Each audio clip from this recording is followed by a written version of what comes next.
Welcome to Public Health on Call, a new podcast from the Johns Hopkins Bloomberg School of Public Health.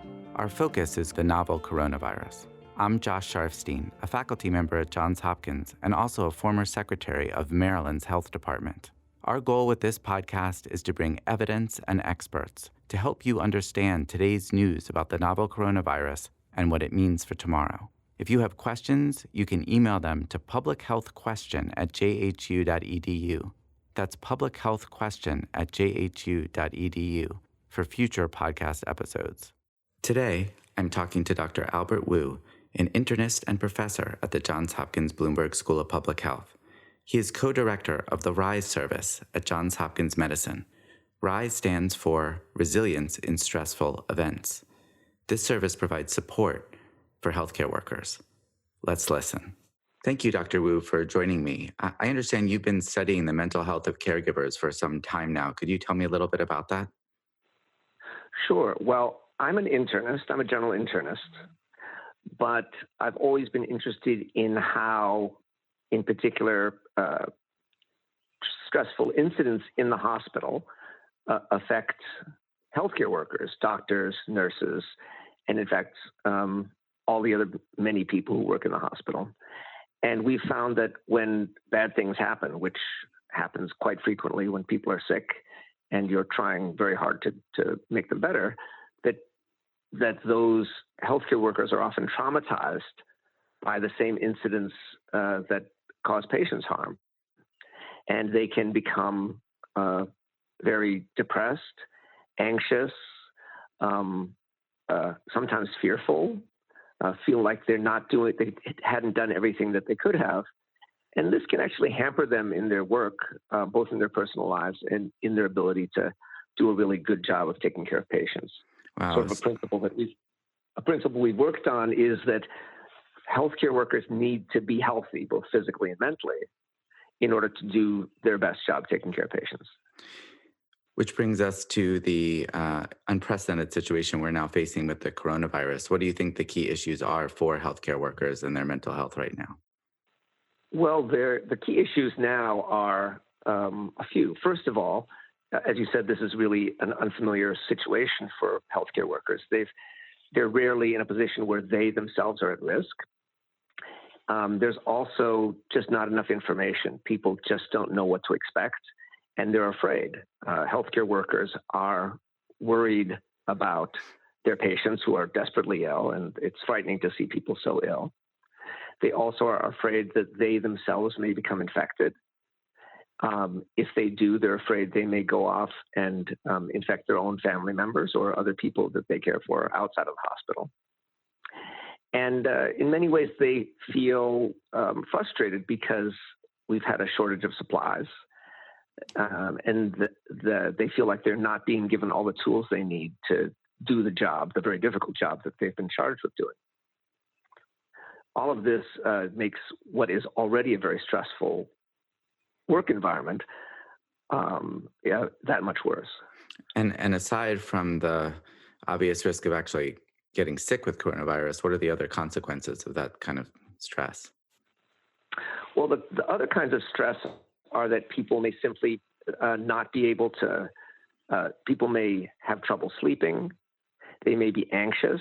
They may feel like withdrawing, actually, and they may not have as much reserve as they would normally have for taking care of people, for giving the kind of compassion and caring that patients need so much when they're sick in the hospital.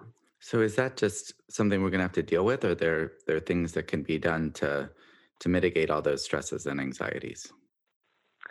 Well, I think that we can do two things. First of all, we need to communicate effectively with healthcare workers.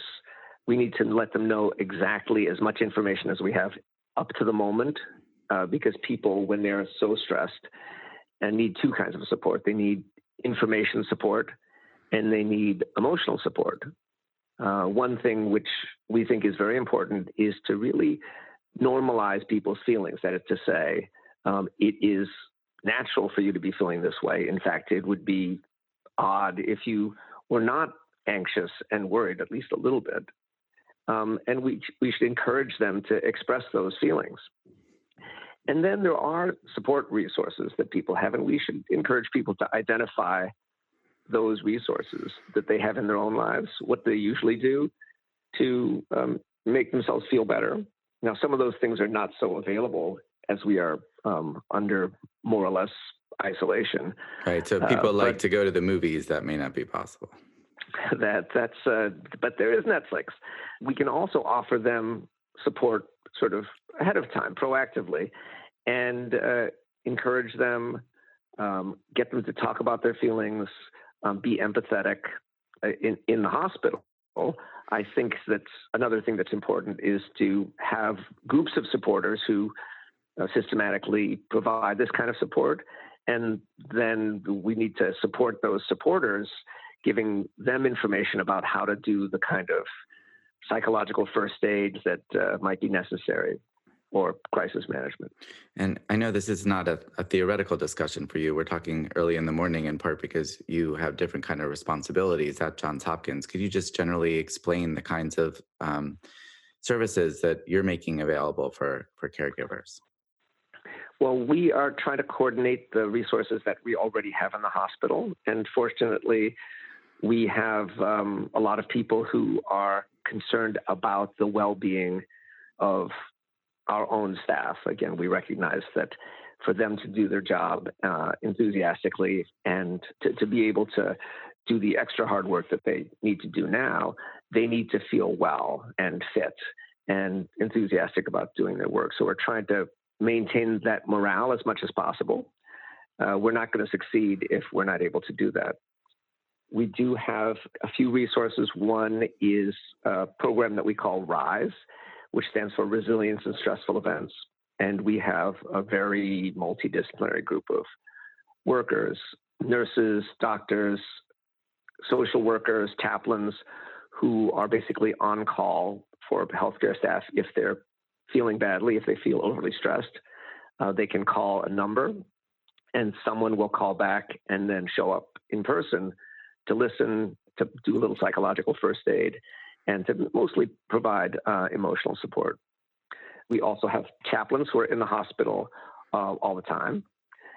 We have a call-in service, which just about every hospital has. It's just a staff assistance program.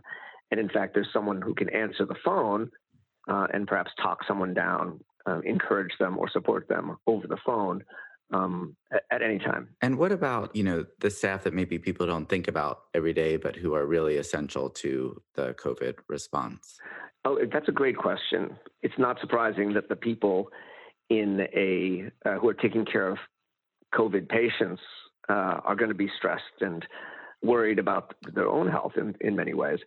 But there are people you wouldn't think of, people in laundry or in sanitation or in food service. They are having contact with patients or with materials that have potentially been contaminated. They also don't have as much information in many ways as the doctors or nurses do. And when you don't have enough information, you tend to assume the worst. You tend to imagine the worst possible situation, and rumors can spread very quickly across a small group based on that information vacuum. Well, it definitely has crossed my mind and the mind of others about the stress that might be affecting people throughout the hospital. But what can you do for people who have jobs that aren't even direct, patient contact jobs in some cases, but maybe quite stressed because of what's going on for all the reasons that you said? Well, a couple of things. One is you can make sure that they get information. These are people who do not have who are not sort of up to the minute with all of the data that we have at the very front line or at the management level of the hospital. So you can keep talking to them. You can answer their questions. Answer their questions. Absolutely answer the questions. And they are likely to have questions that might not have occurred to you, but which, if you think about it for a minute, are completely logical. So listening first and answering the questions. And a final thing, which I think cannot be emphasized enough, is to thank them for the job that they're doing.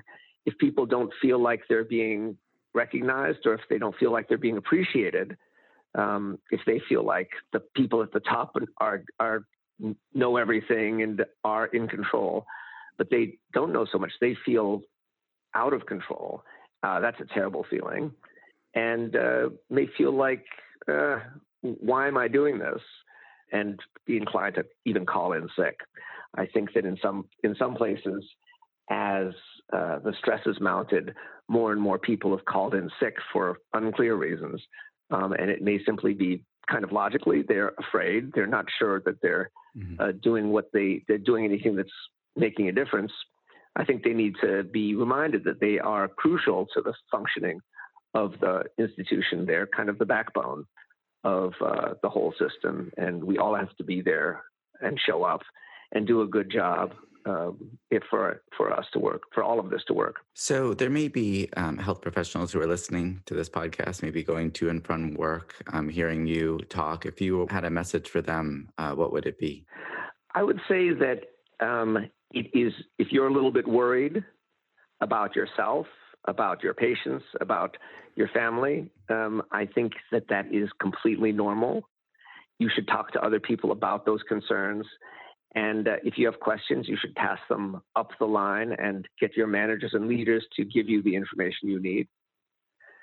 You should think about your own life and identify the kinds of support resources that you've always used and avail yourself of those, both at work and at home. It may be talking to people. It may be escaping a little to watch a film or a movie or a cat video. It might be reading or going for a walk off by yourself. And you should make sure that you make a little time for yourself, maybe for a short personal meditation. If you're someone who has religion, for a religious observance. If you see that some of your staff are anxious or need help, you should talk to them and you should offer them support. Something that's really important is to give yourself a little credit.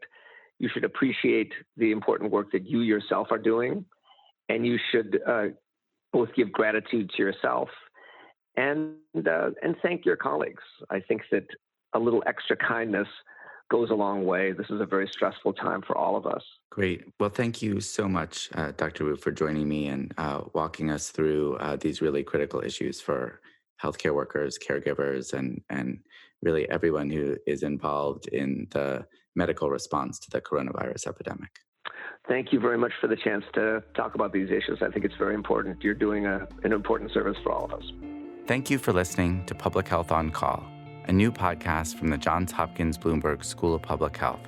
Please send questions to be covered in future podcasts to publichealthquestion@jhu.edu. That's publichealthquestion@jhu.edu. This podcast is produced by Josh Sharfstein, Lindsay Smith-Rogers, and Lamari Morales.